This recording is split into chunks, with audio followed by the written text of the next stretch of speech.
Buenas noches, queridos amigos, y bienvenidos a un nuevo programa de Historia e Historias aquí en Popular Televisión.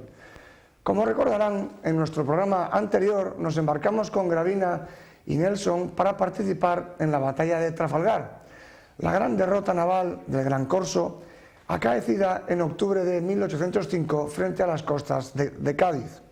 Pues bien, hoy avanzaremos el reloj de la historia exactamente 10 años para situarnos en la gran batalla, esta vez en tierra, en la que la Francia napoleónica fue definitivamente derrotada por los ejércitos británico y prusiano el 18 de junio de 1815. Hace exactamente 200 años que se han cumplido en junio de este año 2015. Nos referimos, como no hará falta explicar, a la batalla de Waterloo, una de las más célebres de la historia y que configuró la Europa del siglo XIX tras un cuarto de siglo de convulsiones comenzadas a guillotinazos en 1789. Sobre ella se han escrito cientos de libros y ha sido inmortalizada en varias de las obras cumbres de la literatura europea, como en La Cartuja de Parma de Stendhal. Otro de los grandes, su compatriota Víctor Hugo, escribió en Los Miserables: ¿era posible que Napoleón ganara esta batalla? No. ¿Por qué? ¿Por causa de Wellington? ¿Por causa de Blücher? No, por causa de Dios. No estaba ya en la ley del siglo XIX que Bonaparte venciese en Waterloo. Se preparaba otra serie de hechos en los que Napoleón ya no tenía sitio. Era ya el tiempo de que este gran hombre cayera. Su excesivo peso en el destino humano turbaba el equilibrio. A la incorruptible equidad suprema le había llegado el momento de intervenir. La sangre que humea, los cementerios llenos y el llanto de las madres son abogados temibles. Cuando la tierra padece un exceso de carga, hay gemidos misteriosos en la sombra y el abismo los oye. Napoleón había sido denunciado en lo infinito y su caída estaba decidida. Molestaba a Dios.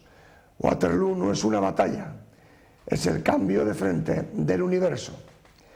Pues bien, para hablar de la batalla de Waterloo, si la ronquera nos lo permite, tenemos hoy con nosotros a don Pedro Crespo, eminente estudioso de las guerras napoleónicas, con el que Alfonso Burgón y yo mismo tuvimos el placer de compartir estrado el pasado día 14 de octubre en el Ateneo de Santander en una mesa redonda sobre esta cuestión. Y créame que don Piero, porque así prefiere que se le llame, conoce la batalla hasta tal punto que sospecho que participó en ella. Así pues, pónganse ustedes a cubierto de los cañonazos, porque acaba de comenzar la batalla de Waterloo.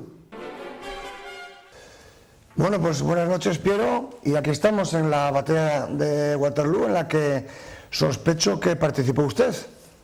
Así es, efectivamente, he participado en la batalla de Waterloo en todas las versiones que pueda usted imaginar, por supuesto en simulaciones, bien sea con soldaditos de plomo, bien sean wargames de juegos de tablero, y no solo he participado, sino que la he ganado en repetidas ocasiones llevando a los franceses, con lo cual quiere decir que Napoleón tuvo grandes posibilidades de haberla ganado.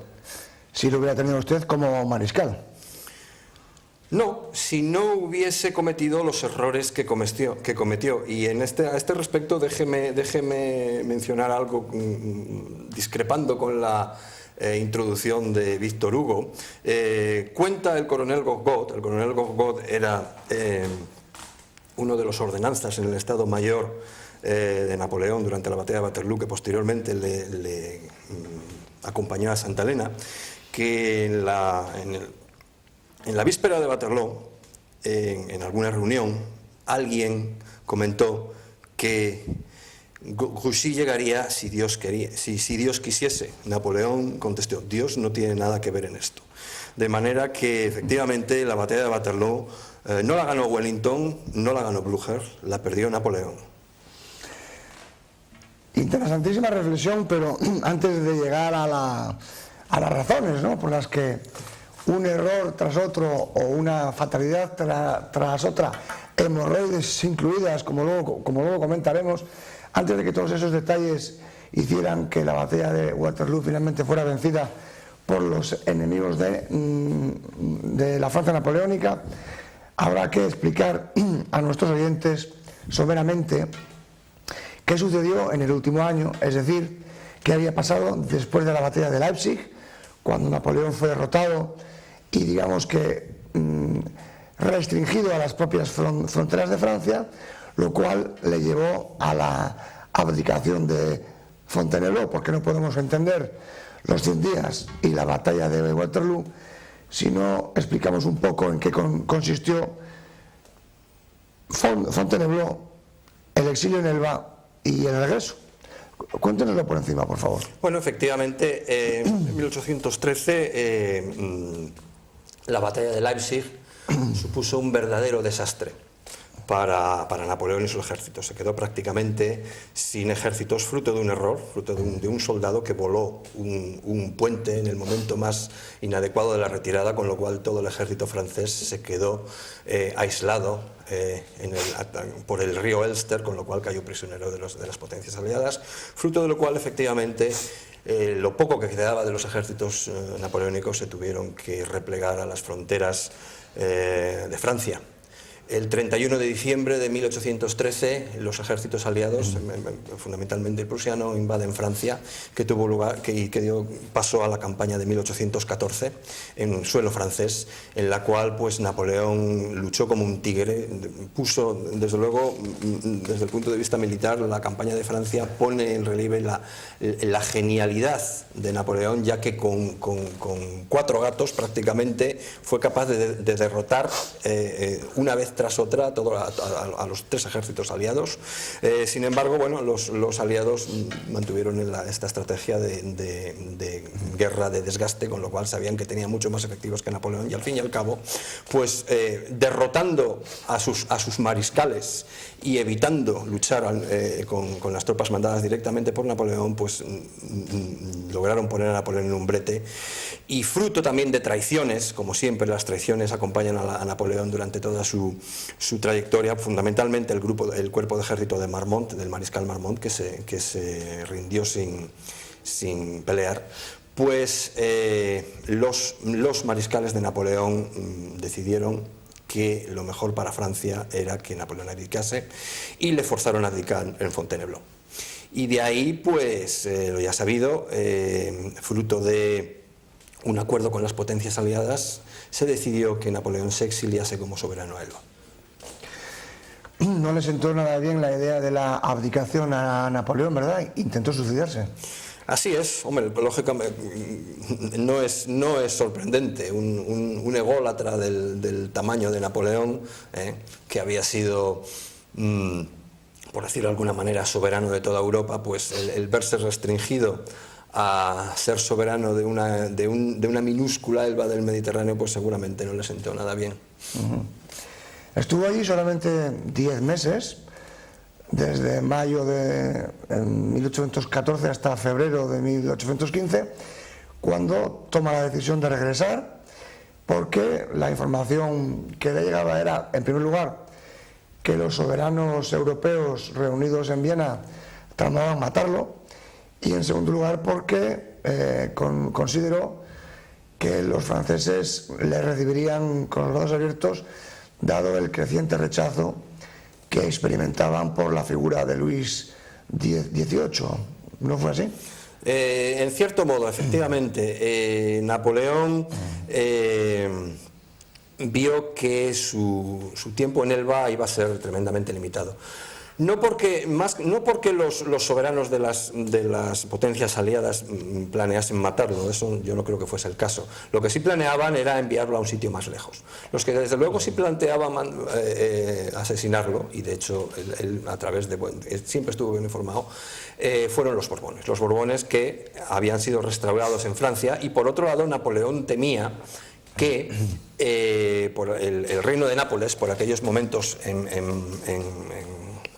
bajo la corona del rey Murat, tenía también los días contados. Efectivamente, las potencias aliadas no estaban dispuestos a que Murat siguiese siendo rey de Nápoles, con lo cual, si caía Murat, eso iba a conducir a una restauración de los Borbones también en el reino de Nápoles. De manera que Napoleón no se veía muy confortable en Elba, que está a modo de sándwich entre Borbones al norte y Borbones al este, con lo cual era muy factible que llevasen a cabo sus planes de asesinarlo.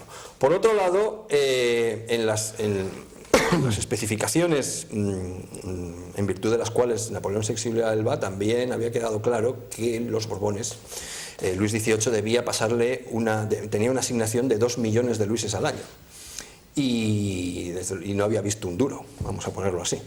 De manera que no tenía posibilidad de mantener a su séquito.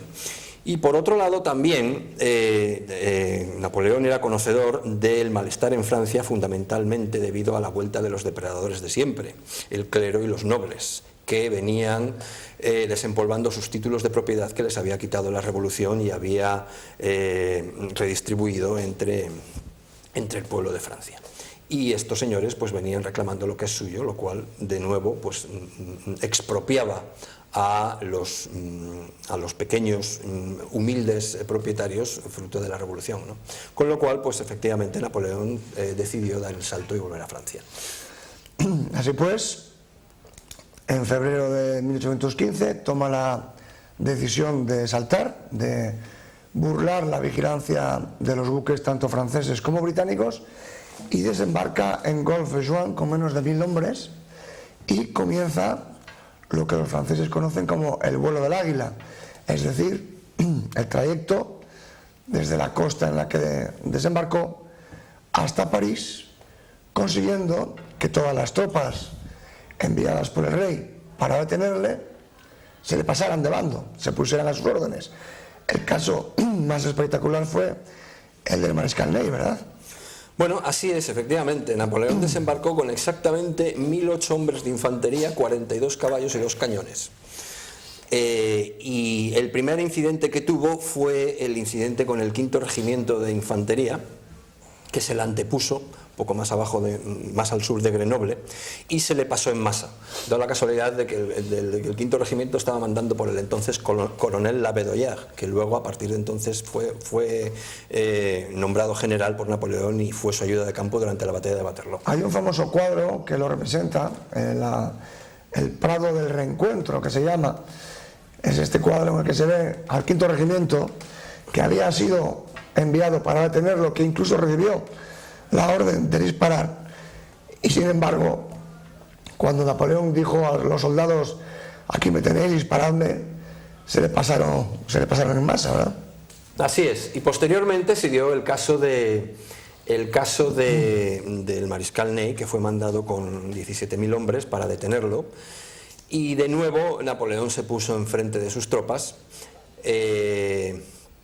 hizo una arenga a los soldados de Ney, que de nuevo se pasaron todos en masa, y Ney, pues no se sabe si por convicción o por ajustarse a los cambios del destino, pues efectivamente le dio su sable poniéndose a sus órdenes. Se daba la circunstancia de que por aquellos entonces, a medida que cada uno de estos sucesos pasaba,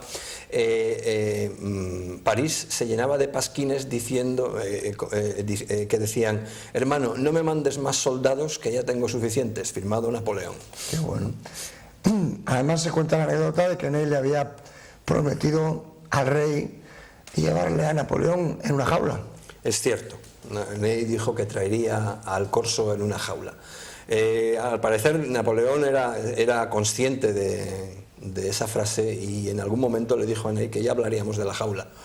No sé si, eso no lo cuenta la historia, si efectivamente hablaron de ella. En fin, el caso es que una vez recuperado el poder en París, Napoleón se apresura a garantizar a los soberanos europeos sus deseos de paz, su absoluta falta de interés en volver a prender la guerra, y sin embargo sus adversarios no le dejaron otra alternativa, entre otras cosas porque los embajadores franceses todos se mantuvieron fieles a Luis XVIII, y por lo tanto Napoleón no pudo desarrollar la labor diplomática que quizá hubiera podido evitar el último enfrentamiento. Bueno, eso no es del todo así. No es sorprendente en absoluto que todos los embajadores franceses fuesen pro Luis XVIII, ya que los había colocado él. Pero sí, lo que está claro es que Napoleón hizo una extensa actividad diplomática, fundamentalmente llevada a cabo por Caulaincourt, que fue quien ya había sido ministro de Asuntos Exteriores una vez que había caído Talleyrand, y el general Caulaincourt. Y desde luego Caulaincourt visitó todas las embajadas y todos los países potencialmente enemigos, pretendiendo transmitir la voluntad de Napoleón de mantener la paz. Pero vamos, como no podía ser otra cosa, pues las potencias aliadas, las potencias europeas, no creyeron a Napoleón, y tampoco creyeron conveniente mantenerlo en el trono de Francia, y por otro lado pues tenían el compromiso con los Borbones, que ya se habían exiliado, de restaurarles en el trono. Vamos llegando pues a la batalla, pero antes de entrar en ella, en su desarrollo, vamos a hablar soberanamente. Le cedo toda la palabra porque, como ve, mi garganta hoy me está jugando tan mala pasada como las hemorroides de Napoleón se la jugaron a él en la batalla de Waterloo. Vamos a hablar un poco de los protagonistas, empezando quizá por una de las personas más clave de esta cuestión, clave porque no pudo participar, que fue el mariscal Berthier, oportunamente suicidado, ¿verdad? Así es, el mariscal Berthier siempre fue el jefe de Estado Mayor, el imprescindible jefe de Estado Mayor de Napoleón, de la Grande Armée, durante todas sus campañas, desde 1805. Berthier era imprescindible, ya que era el capaz de poner negro sobre el blanco y transmitir detallada y precisamente todas las órdenes de Napoleón. De hecho, el ejército del Grande Armée se refería a él como la mère de l'armée, la madre del ejército, sin el cual pues se parecía que el ejército de Napoleón no iba a funcionar. Berthier estaba casado con una princesa bávara, y al enterarse de la vuelta de Napoleón rápidamente pues hizo las maletas y decidió volver a Francia con su amo. No obstante, fue reconocido en la frontera, cometió el error de pasar sin ningún cuidado, fue reconocido en la frontera y lógicamente pues no se le permitió regresar a Francia. De vuelta en Baviera, cayó por una ventana. En aquellos momentos la noticia que corrió fue que se había suicidado, fruto de la desesperación de no... Bueno, vaya usted a saber, ¿no? Luego, posteriormente, se supo que no, que había sido defenestrado por agentes borbónicos, mandados por el duque d'Artois. Otro personaje clave, también por su ausencia, fue el célebre Murat, que también conocemos los españoles por los sucesos del 2 de mayo. Así es, efectivamente, y lamentablemente para Napoleón, porque si Murat hubiese estado a su lado, probablemente la campaña hubiese tomado otro cariz. Murat, rey de Nápoles, hasta mayo de 1815, coqueteó con los austriacos en 1814, fundamentalmente para mantener a partir de 1813, perdón, para mantener el trono de Nápoles. Sin embargo, a sabiendas de que las resoluciones del Consejo de Viena iban en su contra y que no le iba a durar el trono mucho tiempo, a sabiendas de la vuelta de Napoleón a Francia, él declaró la guerra a Austria, y fue derrotado por los austriacos, por el general Bianchi en la batalla de Tolentino en mayo de 1815, con lo cual se exilió a Francia y presentó sus servicios a Napoleón. Sin embargo, Napoleón no le perdonó sus coqueteos previos con los austriacos y le dijo que no quería saber nada de él, algo que sorprendió muchísimo a Murat. De hecho, le contestó le escribió una carta diciendo que no podía prescindir de él porque le necesitaba, y desde luego fue premonitorio, porque, como dije antes, probablemente las cosas hubiesen sido muy distintas si hubiese tenido a Murat a su lado.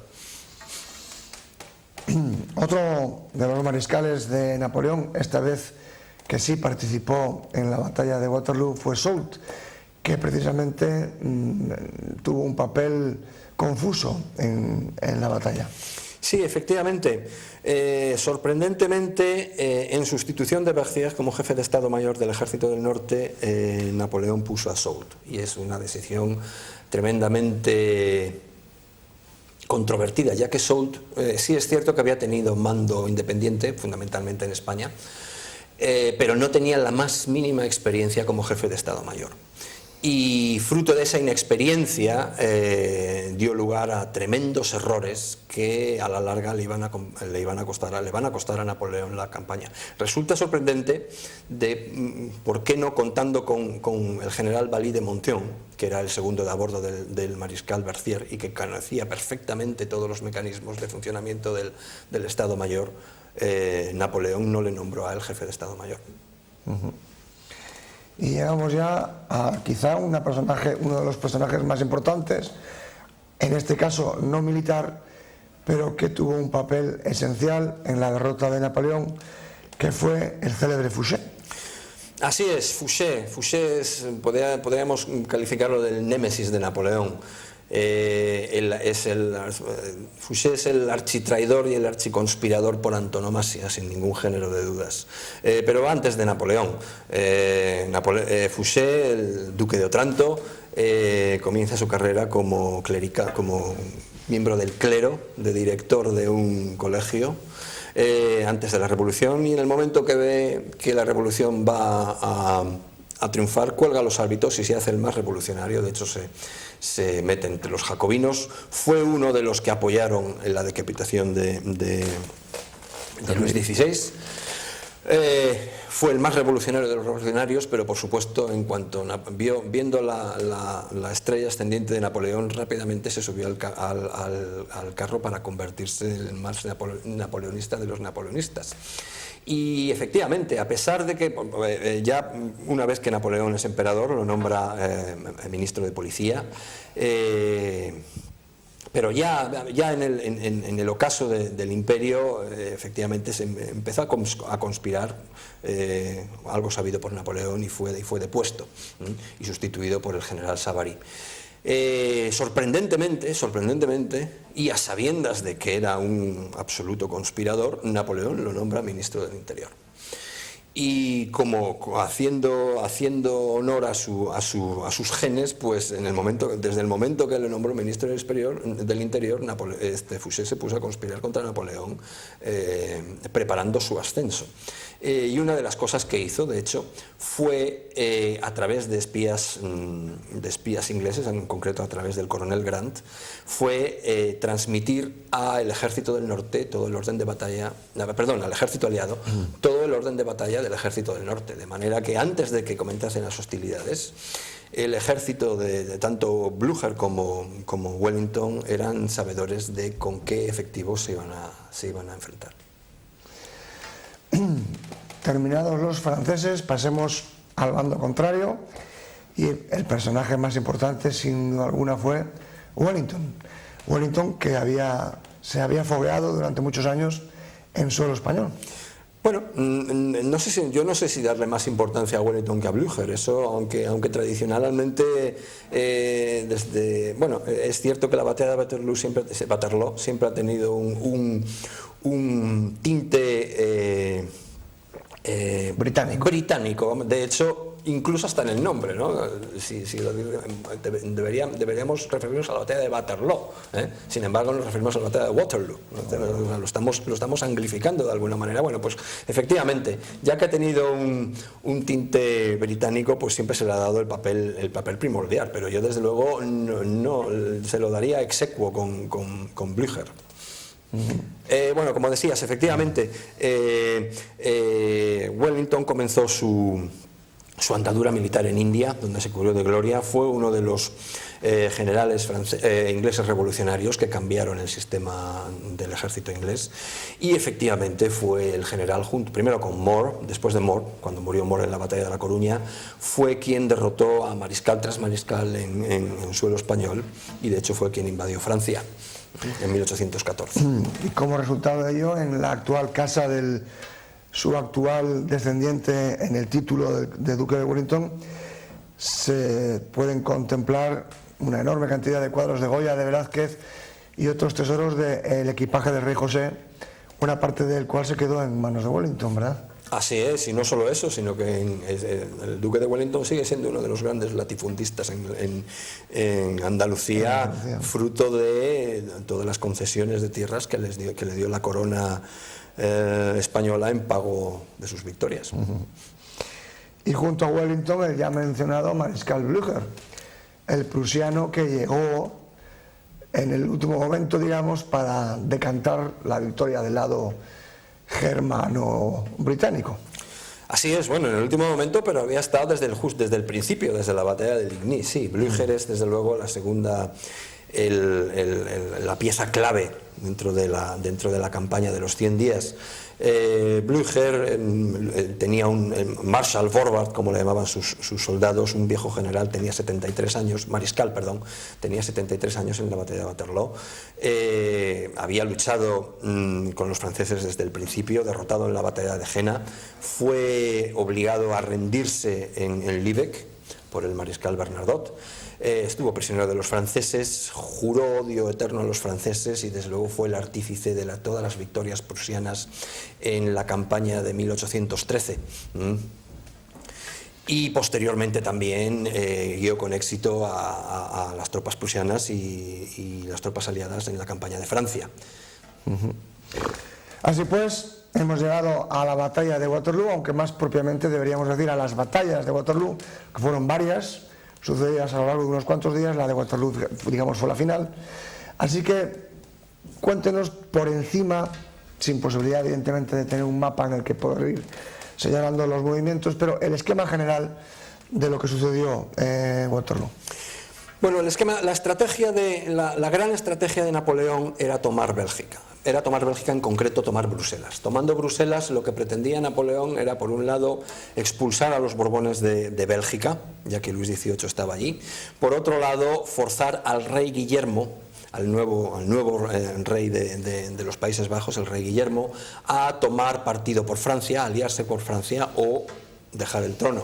Y por otro lado, la toma de Bélgica y la toma de Bruselas le daba puertas para, en caso de que siguiesen las hostilidades, poder saltar a Inglaterra. Invadir, no, más que saltar a Inglaterra, invadir Prusia por el norte, invadir Alemania por el norte, Prusia, donde no había ejércitos. Los ejércitos aliados fundamentalmente estaban en la frontera de Francia. Y para ello, lógicamente, pues Napoleón tenía que derrotar al ejército prusiano, de aproximadamente 125.000 hombres y centrado en los alrededores de Namur, y al ejército anglo-holandés mandado por Wellington, que se estaba concentrado aproximadamente al sur de Bruselas. Estos dos ejércitos en conjunto sumaban el doble de tropas que tenía Napoleón, que era alrededor también de 125.000 hombres. De manera que la estrategia de Napoleón era derrotar primero uno de los ejércitos, mantenerlos separados, derrotar a uno, para, una vez siendo derrotado el primero, juntar todas sus tropas y derrotar al segundo. Y para eso lo que Napoleón puso en funcionamiento fue una vieja maniobra que siempre le había resultado exitosa, que se llama la maniobra sobre la posición central. Es decir, con un avance inicial colocarse entre los dos ejércitos, luego con un pequeño destacamento inmovilizar, hostigar a uno de los ejércitos para con el grueso de las fuerzas atacar al segundo y derrotarlo. Y ese era el plan inicial. De manera que al ponerse en marcha los ejércitos franceses, la verdad es que fruto de Ney las cosas empezaron a ir bastante mal. Perdón, fruto del mariscal Soult las cosas empezaron a ir bastante mal, ya que no transmitió las órdenes adecuadamente, de manera que los objetivos que debían conseguirse en la mañana del 14 de junio, del 15 de junio, no se lograron. ¿Por qué? Por una serie de errores.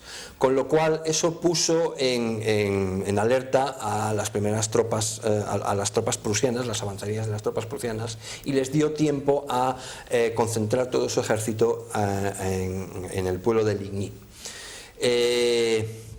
Por otro lado, Wellington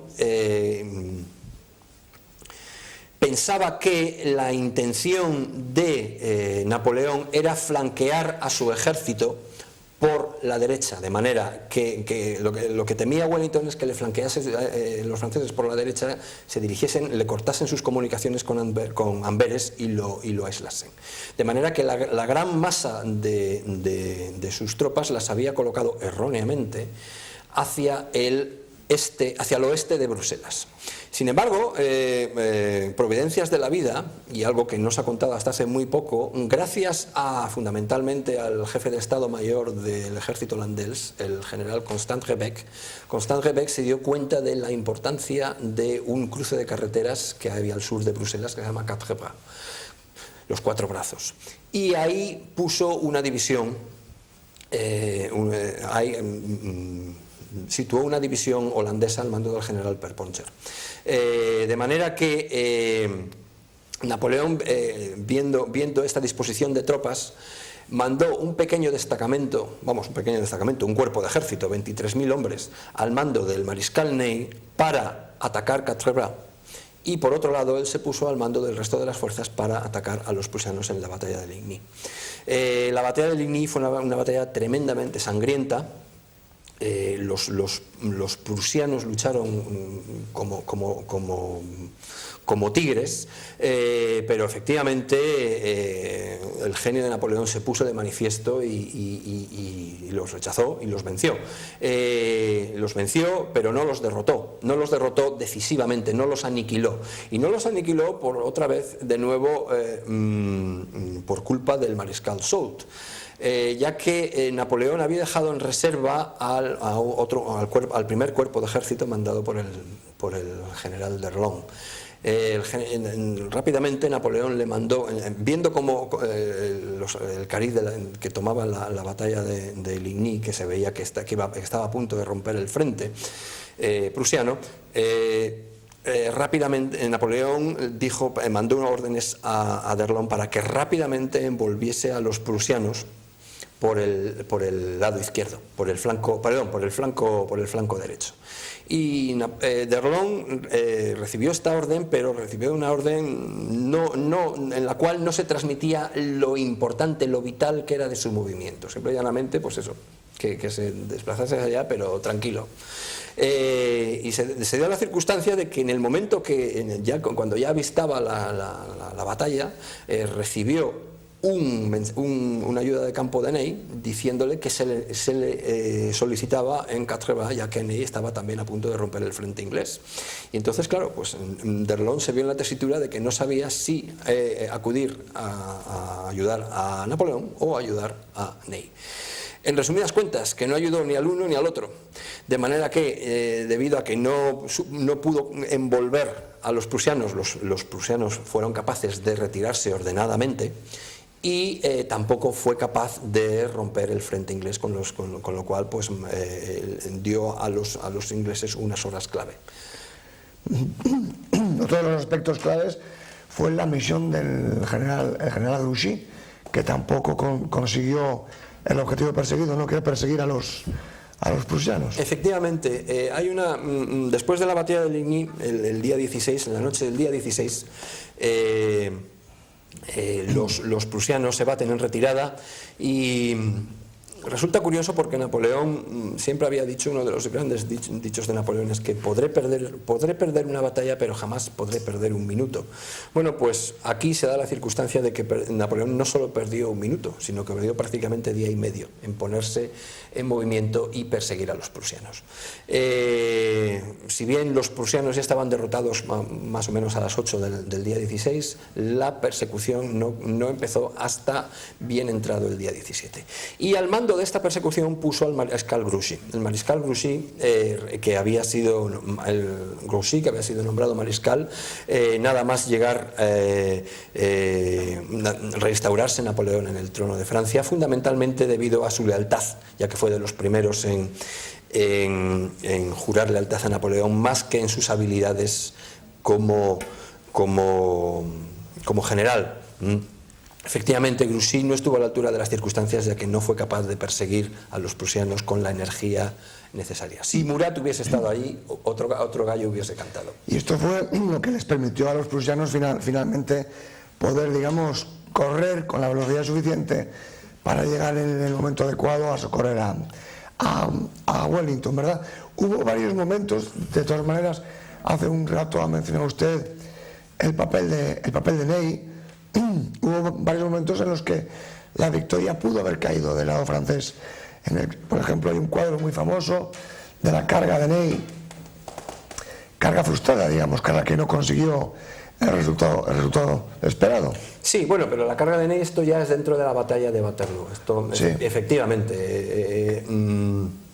Esto es bastante... Digamos ya el día 18. El día 18, esto ya es bastante más a posteriori. Sí. Sí, efectivamente, como decía, la pusilanimidad de Grouchy dio alas para que los prusianos se reagrupasen en el pueblo de Wavre y estuviesen en posición de socorrer a Wellington el día 18. De hecho, Wellington, una vez que se retiró de Quatre-Bras, viendo que ya las fuerzas francesas que tenía enfrente eran abrumadoras, Wellington mandó a través del general Muffling, que era el enlace prusiano con los ingleses, le dijo a los prusianos que él daría batalla el día 18 si los prusianos se comprometían a por lo menos apoyarle con 2 cuerpos de ejército. Y Blücher le dijo que intentaría llegar con todo el ejército. Hay otro célebre cuadro, en este caso de la carga de los escoceses, un famoso cuadro también de la batalla de Waterloo, que, salvo que me equivoque, refleja otra de las características de la batalla, otro de los pequeños detalles fatales que hicieron que aquel día la perdiera Napoleón, que es que el suelo está embarrado. Es decir, que la noche anterior había llovido mucho, y entonces entre la lluvia y las hemorroides de Napoleón, parece mentira, pero tuvieron mucho que ver en la derrota francesa, ¿verdad? Efectivamente, el día 18 por la mañana, a las 6:30 de la mañana, bueno, el ejército, Napoleón se encuentra el ejército francés, el ejército inglés formado ya a la tarde del día 17, en el cerro de Mont-Saint-Jean, ya dispuestos para la batalla. Y efectivamente, la noche del día 17 llovió torrencialmente. De manera que se tocó Diana a las 4 de la mañana y a pesar de que el sol salió aproximadamente a las 6:30 de la mañana y todos le aconsejaron que iniciase rápidamente el asalto, Napoleón, viendo que el suelo estaba embarrado, decidió que iba a esperar un poco más para mover mejor la artillería. Y de hecho la batalla comenzó a las 11, con lo cual Napoleón perdió 5 horas preciosas, ya que sin ningún género de dudas, si hubiese comenzado los ataques a las 6 o las 7 de la mañana, aunque hubiese sido sin sin el apoyo de la artillería probablemente la batalla hubiese tomado otro cariz. ¿Y la indisposición física que hemos mencionado? Así es, efectivamente, durante la batalla, fundamentalmente el día 17 Napoleón se pasó el día montado a caballo, dirigiendo la persecución de los ingleses desde Quatre-Bras a Mont-Saint-Jean. Y fruto de ello, bueno, no fruto de ello, vamos, Napoleón tenía un serio problema de hemorroides crónico y tenía ataques de vez en cuando. Efectivamente, el día 18 Napoleón sufre un ataque de hemorroides que le impide montar a caballo, con lo cual le impide seguir la batalla desde el mismo frente. De hecho, la siguió desde Gauson, del pueblo de Gauson, aproximadamente a 1 kilómetro de la batalla, mientras que la batalla, desde la misma batalla propiamente dicha, la dirigió el mariscal Ney. Y efectivamente, probablemente si Napoleón hubiese estado a pie de batalla,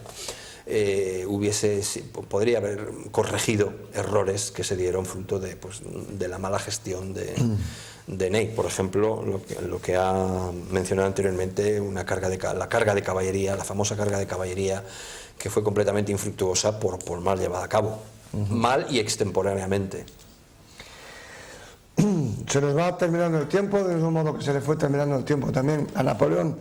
En Waterloo llegó Blücher con sus prusianos a marchas forzadas, la victoria cayó del lado germano-británico, Napoleón regresa a París y pretendió retomar la guerra, ¿no?, la labor bélica, pero no pudo hacer una nueva leva, ¿verdad? Sí, bueno, efectivamente, vamos simplemente para describir un poquitín la batalla fundamental de Waterloo, que no hemos hablado de ella. Efectivamente, Napoleón fracasó en romper la línea inglesa. Inicialmente, en una pequeña escaramuza que debería haber sido la toma del castillo de Hougomont en el ala derecha inglesa, se tornó por incompetencia de Ney en una gran batalla que no tenía ningún sentido.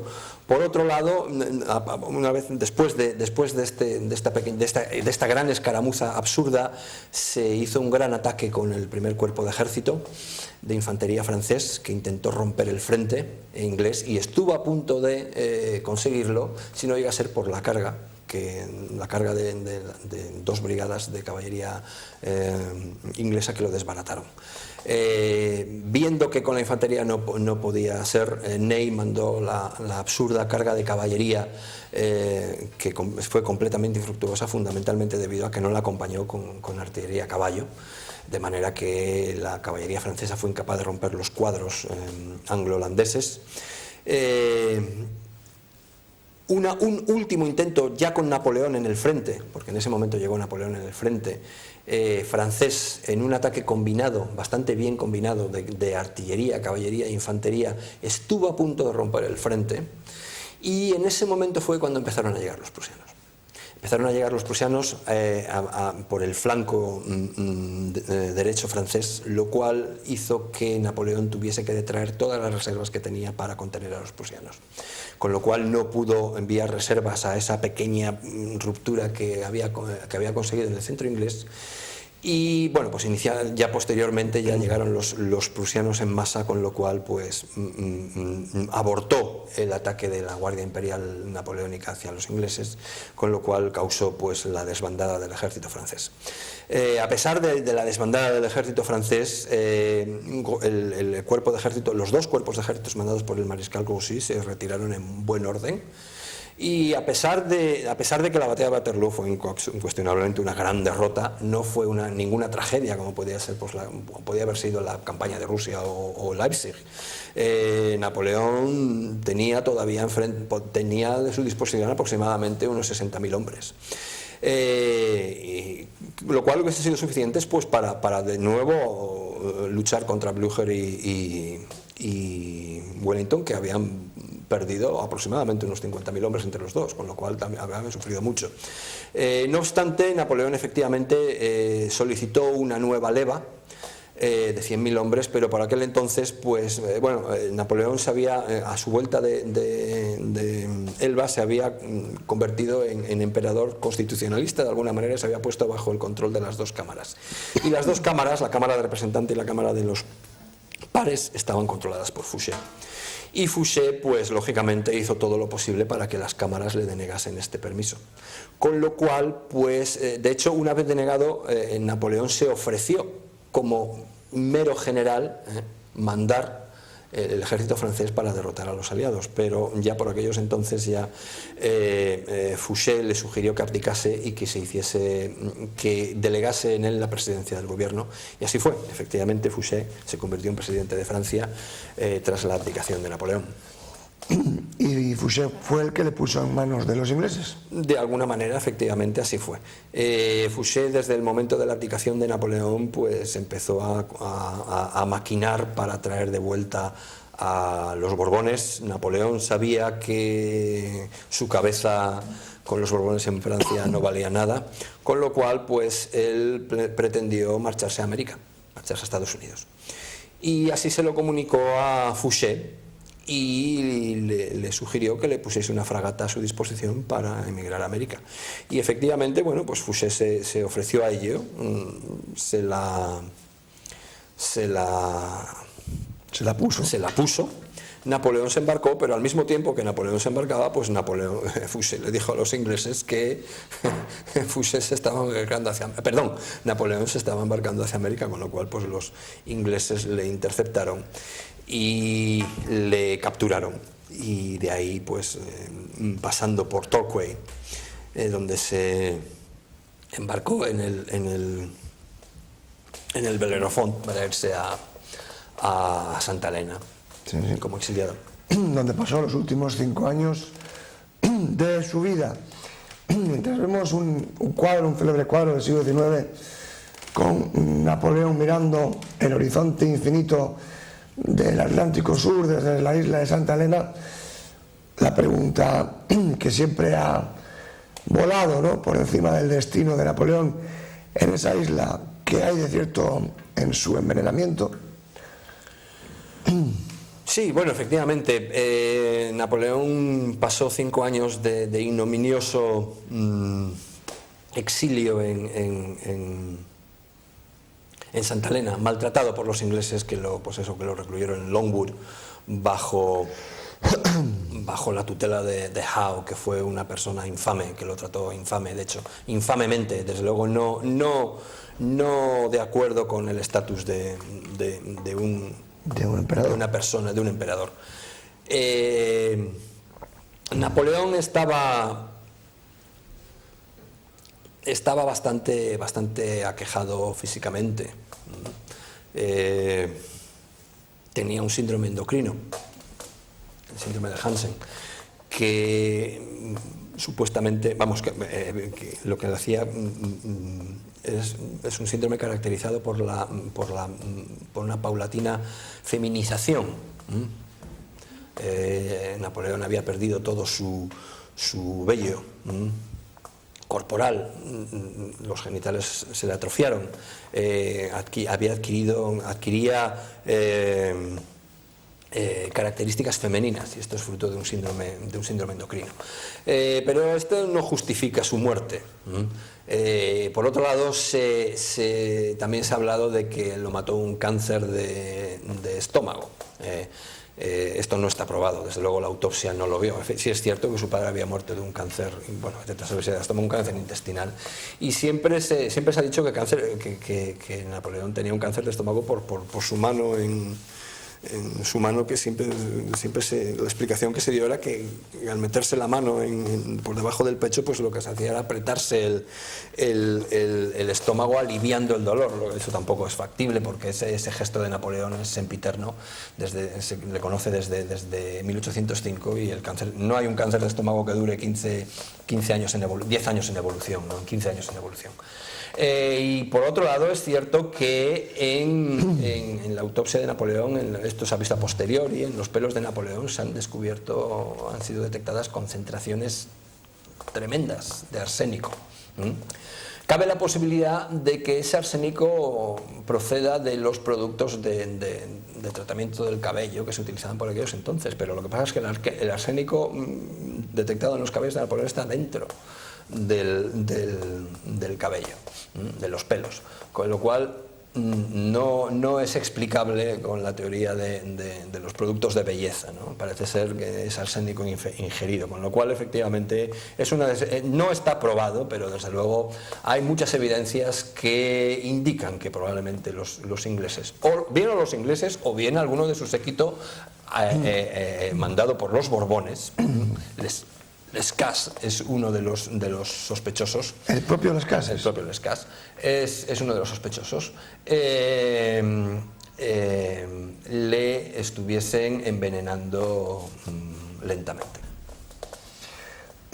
Llegamos pues al final de nuestro programa y habrá que recomendar a nuestros televidentes algún libro o libros en los cuales puedan encontrar mayor información. A mí, si me permiten, antes de dejar la palabra a nuestro experto de hoy, se me ocurren dos novelas muy divertidas. Yo soy poco amigo de las novelas y mucho menos de las novelas históricas, pero en este caso he de confesar que son realmente entretenidas, que son las que escribió Sir Arthur Conan Doyle, gran experto en las guerras napoleónicas, el padre de Sherlock Holmes, que son las hazañas del brigadier Gerard y las aventuras del brigadier Gerard, si no recuerdo mal, ambos títulos, ¿no? Las hazañas y las aventuras, y son dos novelas verdaderamente trepidantes del muy francófilo e hispanófobo Sir Arthur Conan Doyle, que siempre pinta a los españoles en la guerra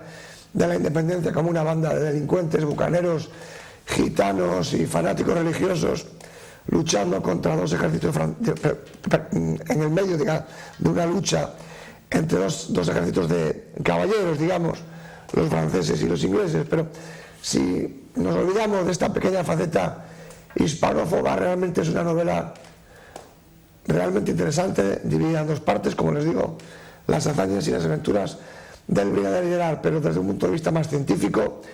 Seguro que nuestro invitado de hoy tendrá alguna que otra recomendación más seria que hacer. Pues sí, yo la verdad es que podría hacer algunas recomendaciones, pero me temo mucho que son bien en francés o bien en inglés. Desde luego, así yo creo que para cualquier evento dentro de las guerras napoleónicas y una lectura amena, sin ser muy detallada, las obras del comandante Lachuc, francés, desde luego son muy recomendables y además son libros muy bien editados. Sí es cierto que son libros antiguos, les estoy hablando de libros del 90, con lo cual ya probablemente estén todos fuera de prensa. Pero desde luego los libros del comandante Lachuc son absolutamente recomendables y además muy amenos. Por otro lado, ya de más serios, más científicos, cualquier libro escrito por el napoleonista inglés David Chandler son fantásticos, mucho más científicos ya, y desde luego ya desde el punto de vista crítico, porque fundamentalmente, como dije antes, la historia de la batalla de los 100 días se ha escrito siempre con acento británico, de una manera ya mucho más revisionista, mucho más científica, mucho más real, ya que consulta pues no solo fuentes británicas, sino fuentes prusianas y fuentes holandesas. Son los libros de David Hamilton Williams, también publicados al principio de los años, a principios de siglo, y que estos son unos libros fantásticos, ya que hacen una revisión absoluta de la vieja idea de Waterloo como una pugna ganada única y exclusivamente por los ingleses con Wellington, y que da a César lo que es del César con respecto a los prusianos y a los holandeses, que jugaron desde luego un papel incuestionable y clave. Sin ellos no hubiese habido victoria aliadas. ¿Y el memorial de Lescases? No es una fuente, bueno, no sobre la batalla de Waterloo en concreto, sino sobre la personalidad de Napoleón. El memorial de Lescases, luego, por otro lado, ya si te quieres meter en vivencias personales, sin ningún género de duda, las memorias del general Marbot son fantásticas. Las memorias del capitán Mercer, capitán de artillería inglés en Waterloo y también durante la guerra de independencia española, también son tremendamente amenas. Sí, hay muchas. Bueno, las aventuras de un soldado de Napoleón, de Hermann Chatrian, también, pero vamos, eso ya son desde el punto de vista de ficción. No, bueno, hombre, desde luego, efectivamente, a pesar de que, bueno, fundamentalmente Marbot, lo que dicen Marbot y Mercer, efectivamente allí estuvieron, pero no son todo lo rigurosas y todo lo precisas que es un relato histórico, ¿no? Ahí se ve que... No, me refería a lo de Hermann Chatrian, que era una... Sí. Es más una novela que un libro. Bueno, pero es una novela, efectivamente, pero es una novela basada en vivencias, sí. En vivencias personales, con lo cual de esas hay muchas. Sí. En fin, queridos amigos, se nos ha terminado el tiempo, ha concluido la batalla de Waterloo. Como ven, hemos podido sobrevivir a ella, salvo mi garganta, que me parece que no va a poder reponerse del esfuerzo. Muchas gracias, Piero, por su sabiduría insondable sobre la batalla de Waterloo. Le reto a que alguna vez volvamos a esta mesa a charlar de alguna otra napoleonada, si me permite el neologismo. Cuento con usted. Así será. Así será. Gracias a ustedes. Muchas gracias, Piero. Y a ustedes les recuerdo, como siempre, que tanto este programa como los anteriores, aparte de verlos en directo, evidentemente, en la televisión, los pueden ustedes ver en el archivo de la propia página web de Popular Televisión Cantabria, en la pestaña de televisión a la carta, así como directamente en YouTube si buscan Popular TV, Historia e Historias. Y como saben, estamos ansiosos, como siempre, por recibir sus comentarios, sus críticas, sus preguntas, sus sugerencias e incluso sus parabienes, si los hubiere, que seguro que los habrá, y muchos para nuestro invitado de hoy, Piero Crespo, en la dirección de nuestro programa historiaspopulartv@gmail.com. Se la repito, historiaspopulartv@gmail.com. Contamos con sus comentarios y con sus sugerencias para futuros programas. Y le reto a nuestro próximo programa, a nuestra próxima batalla, aquí en Historia e Historias en Popular Televisión. Muy buenas noches.